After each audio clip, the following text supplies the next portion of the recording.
இப்போ நாங்கள் என்ன ப்ராஜெக்ட் பண்ணியிருக்கோம்னா ரெயின் டிடெக்டிவ் அலாம் ப்ராஜெக்ட் வந்து நாங்கள் பண்ணியிருக்கோம். இது வந்து எதுக்கு யூஸ் ஆகுதுன்னு பார்த்தீங்கன்னா, பொதுவாகவே வந்து நிறைய ஃபேக்ட்ரிஸ்லாம் வந்து கோதுமை காய போடுறது, அப்புறம் இந்த மிளகா தனியெல்லாம் வந்து காய போட்டுருப்பாங்க. ஸோ அப்படி இருக்கும்போது மழை பெய்யும் போது அது கண்டிப்பாக நனைய தானே செய்யும். எக்ஸாம்பிளுக்கு பார்த்தீங்கன்னா, இந்த விவசாயிகள்லாம் வந்து நெல் அந்த மாதிரி பயிரெலாம் வந்து காய போட்டு வச்சுருப்பாங்க. ஸோ அந்த மாதிரி நேரத்தில் வந்து நாங்கள் செஞ்சது அந்த ப்ராஜெக்ட் வந்து ரொம்பவே யூஸ்ஃபுல்லாக இருக்கும். ஸோ இது வந்து எப்படி வந்து நாங்கள் ரெடி பண்ணோம் அப்படின்றத சொல்லணும்.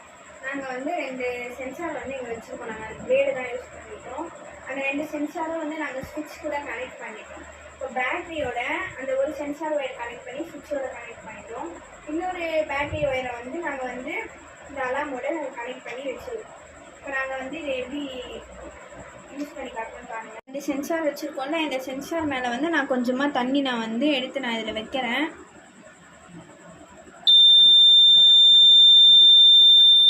ஸோ வந்து நீங்கள் பார்த்துருப்பீங்க இது எப்படி வந்து ஒர்க் ஆச்சு அப்படின்றது. இது ஃபேக்ட்ரிஸ்லேயும் சரி, இல்லை பொதுவாக நம்ம வீட்லேயே கூட வந்து துணிலாம் காய போட்டு வச்சுருக்கோம் அப்படின்னா, மழை தண்ணி படும்போது அந்த அலாரம் வந்து அடிச்சிட்டோம்னா அதை வந்து நமக்கு வந்து மழை வருது அப்படின்றத வந்து அழகாக வந்து தெரிவிச்சிடும்.